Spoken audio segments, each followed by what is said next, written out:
வணக்கம். ஜோதிடத்துல ராசியும் லக்னமும் ஒருத்தரோட வாழ்க்கைய தீர்மானிக்கிற ரொம்ப முக்கியமான விஷயங்கள்னு சொல்லலாம். ஒரு ஜாதகத்துல லக்னம்ங்கிறது நம்மளோட உயிரையும், ராசிங்கிறது உடலையும் குறிக்கும். ஆமாங்க. நம்ம பிறக்கிறப்ப கிழக்கு திசையில எந்த ராசி தெரியுதோ அதுதான் நம்மளோட லக்னம். இது 2 மணி நேரத்துக்கு ஒரு தடவை மாறும். அதனால ஒரு நாளைக்கு 12 லக்னங்கள் மாறி மாறி வரும். அதனால தான் லக்னம் ரொம்ப துல்லியமான தகவல்களை கொடுக்குன்னு சொல்றாங்க. சரியா சொன்னீங்க. லக்னம் ஒருத்தரோட குணாதிசயங்கள், உடல் அமைப்பு, மனசு எப்படி இருக்கும், அவரோட செயல்பாடுகள், ஆயுசு, எதிர்காலம்னு எல்லாத்தையும் சொல்லும். ராசிங்கிறது நம்ம பிறக்கிறப்ப சந்திரன் எந்த ராசியில இருக்காரோ அதுதான் நம்ம ராசி. சந்திரன் ஒரு ராசியில 2.25 நாள் இருப்பாரு. அதனால ஒரே ராசியில நிறைய பேர் பிறந்திருக்கலாம். சந்திரன் மனசுக்கு அதிபதின்னு சொல்றதால ராசி நம்மளோட மனநிலை, எண்ணங்கள், உணர்வுகளை பத்தி சொல்லும். தினமும் பார்க்குற ராசி பலன் கூட இந்த சந்திர ராசியை வச்சு தான் சொல்லுவாங்க. ஜோதிட ரீதியா பார்த்தா லக்னம் தான் ஒருத்தரோட முழு வாழ்க்கையும் தீர்மானிக்கிற முக்கிய காரணி. ஆமாங்க.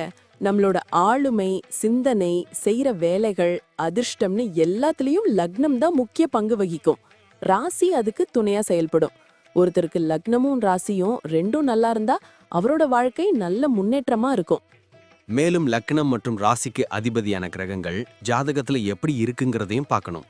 ஒரு கிரகம் லக்னப்படி கெடுதல் பண்ற மாதிரி இருந்தாலும் ராசிப்படி அதே கிரகம் நல்ல பலன்களை கொடுத்தா அந்த கெடுதல் குறைஞ்சி நல்லதாவே மாற வாய்ப்பு இருக்கு. அதனாலதான் ஒரு ஜாதகத்தோட பலனை முழுமையாவும் துல்லியமாவும் தெரிஞ்சுக்க லக்னம் மற்றும் ராசி ரெண்டையும் சேர்த்து பார்க்கணும். இப்போ நாம ஒவ்வொரு ராசி மற்றும் லக்னக்காரர்களோட தனித்தன்மைகள், அவங்க வாழ்க்கையில நடக்கிற முக்கியமான விஷயங்களை பத்தி விரிவா பார்க்க போறோம். இந்த பதிவை முழுசா பார்க்கறதுக்கு முன்னாடி நீங்க இன்னும் நம்ம சேனலை சப்ஸ்கிரைப் பண்ணலன்னா இப்பவே சப்ஸ்கிரைப் பண்ணிக்கோங்க. பக்கத்துல இருக்கிற பெல் பட்டனையும் கிளிக் பண்ணி வைங்க. அப்போதான் நம்ம போடுற ஒவ்வொரு புது பதிவும் உங்களுக்கு உடனே தெரியும். சரி வாங்க, இனி வீடியோக்குள்ள போகலாம். என்னப்பா, இன்னைக்கு ஒரு கிளாசிக் காம்பினேஷன் பத்தி பேச போறோம் போல இருக்கே. லக்னம் துலாம், ராசி மகரம். இதுக்கு என்ன அர்த்தம்? ஆமாப்பா, இது ஒரு செம பேலன்ஸ்டு காம்பினேஷன். ஏன்னா துலாம் லக்னம்னா சுக்கிரன், அதாவது அழகு, வசீகரம், ஒரு ராஜதந்திரமான பேச்சு. மகர ராசினா சனி, அதாவது கடின உழைப்பு, லட்சியம், ஒரு பிடிவாதம்.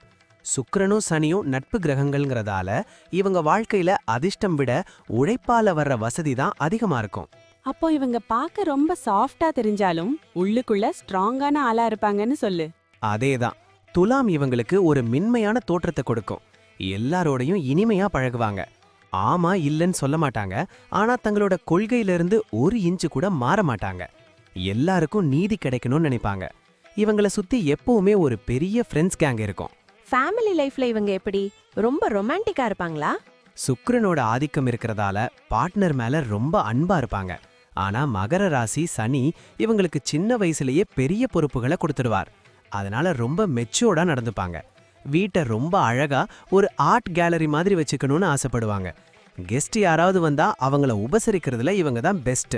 சரி, இவங்க என்ன மாதிரி வேலை அல்லது பிசினஸ் பண்ணா நல்லா இருக்கும்? இவங்களுக்கு நிர்வாக திறமை பிறப்பிலேயே இருக்கும். ட்ரெஸ், ஜுவல்லரி, பியூட்டி பார்லர் இல்லனா ரியல் எஸ்டேட் இதிலெல்லாம் கொடி கட்டி பறப்பாங்க. அதே மாதிரி சட்டத்துறை அல்லது பேங்கிங் செக்டார்ல இவங்க பெரிய போஸ்டிங்ல இருப்பாங்க. இவங்க ஒரு நேர்மையான முதலாளியா இருப்பாங்க. லாபத்தை விட குவாலிட்டி தான் முக்கியம்னு நினைப்பாங்க.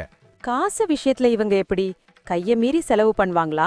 சுக்கிரன் ஆடம்பரமா இருக்கணும்னு சொல்லும். ஆனா மகர ராசி சனி பிளான் பண்ணி செலவு பண்ணுன்னு தடுப்பார். அதனால இவங்க பெரும்பாலும் நிலம், வீடு, தங்கம்னு அசையா சொத்துக்கள் மேல தான் இன்வெஸ்ட் பண்ணுவாங்க. 35 வயசுக்கு அப்புறம் இவங்க ரேஞ்சே வேற லெவல்ல இருக்கும். கைய மீறி செலவு பண்ண மாட்டாங்க. ஆனா தரமான பொருளுக்காக எவ்வளோ வேணா செலவு செய்வாங்க. ஹெல்த்ல ஏதாவது ஸ்பெஷல் அட்டென்ஷன் தேவையா? கண்டிப்பா. துலாம் லக்னம்னா சிறுநீரகம், அதாவது கிட்னி மற்றும் முதுகுத்தண்டுவடம் சம்பந்தப்பட்ட பிரச்சனைகள் வர வாய்ப்பு இருக்கு. நிறைய தண்ணி குடிக்கணும். மகரம் எலும்பு மற்றும் மூட்டு வலிகளை கொடுக்கும். இவங்க எப்பவும் ஏதோ ஒரு பிளான் போட்டுட்டு இருக்கிறதால ஸ்ட்ரெஸ் வரலாம். அதனால மெடிடேஷன் பண்றது இவங்களுக்கு ரொம்ப நல்லது. பிள்ளைங்க விஷயத்துல இவங்க எப்படி நடந்துப்பாங்க? ஒரு நல்ல ஃப்ரெண்டு மாதிரி இருப்பாங்க. பிள்ளைங்களுக்கு படிப்பு மட்டும் இல்லாம உலக அறிவையும் சொல்லிக் கொடுப்பாங்க. ஆனா ஒழுக்கம்னு வந்துட்டா மகர ராசியோட கண்டிப்பு வெளியே வந்துடும். பிள்ளைங்க இவங்கள ஒரு ரோல் மாடலா தான் பாப்பாங்க. இவங்க பிள்ளைங்க வளர்ந்த பிறகு இவங்களுக்கு பெரிய சப்போர்ட்டா இருப்பாங்க. இவங்களுக்கு டிராவல் பண்றது பிடிக்குமா? ரொம்ப பிடிக்கும். ஆனா சும்மா ஊர் சுத்த மாட்டாங்க. நேச்சர் அதிகமா இருக்கிற இடங்கள் இல்லனா பழமையான வரலாற்று இடங்களுக்கு போக ரொம்ப விரும்புவாங்க. வெளிநாடு போற வாய்ப்பு இவங்களுக்கு ரொம்ப ஈஸியா கிடைக்கும். அந்த பயணங்கள் மூலமா இவங்களுக்கு நிறைய புது கான்டாக்ட்ஸ் கிடைக்கும். மொத்தத்துல சொல்லப்போனா மகர ராசி துலாம் லக்னம் காம்பினேஷன் ஒரு கம்பீரமான ஜாதகம். இவங்க கிட்ட இருக்கிற அந்த நிதானமோ ராஜதந்திரமோ இவங்கள வாழ்க்கையில ஒரு பெரிய லெவலுக்கு கொண்டு போகும். அந்த பிடிவாதத்தையும் சின்ன சின்ன மனக்குழப்பத்தையும் மட்டும் விட்டுட்டா இவங்க தான் இந்த உலகத்துக்கே ஒரு வழிகாட்டி. செம்மப்பா, அன்பும் அதிகாரமும் சேர்ந்த ஒரு அழகான வாழ்க்கைன்னு சொல்லு. ரொம்ப தெளிவா சொன்ன. தேங்க்ஸ். நன்றி. நான் இப்போ சொன்ன விஷயங்கள் எல்லாம் பொதுவான பலன்கள் மட்டும்தான்.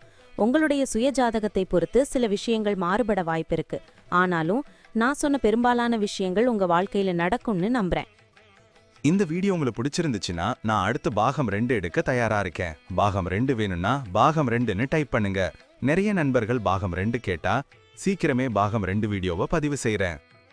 இந்த வீடியோ உங்களுக்கு பிடிச்சிருந்தா லைக் பண்ணுங்க, ஷேர் பண்ணுங்க, நம்ம சேனலை சப்ஸ்கிரைப் பண்ணுங்க, பக்கத்துல இருக்கிற ஆல் பட்டனை கிளிக் பண்ணி வச்சுக்கோங்க.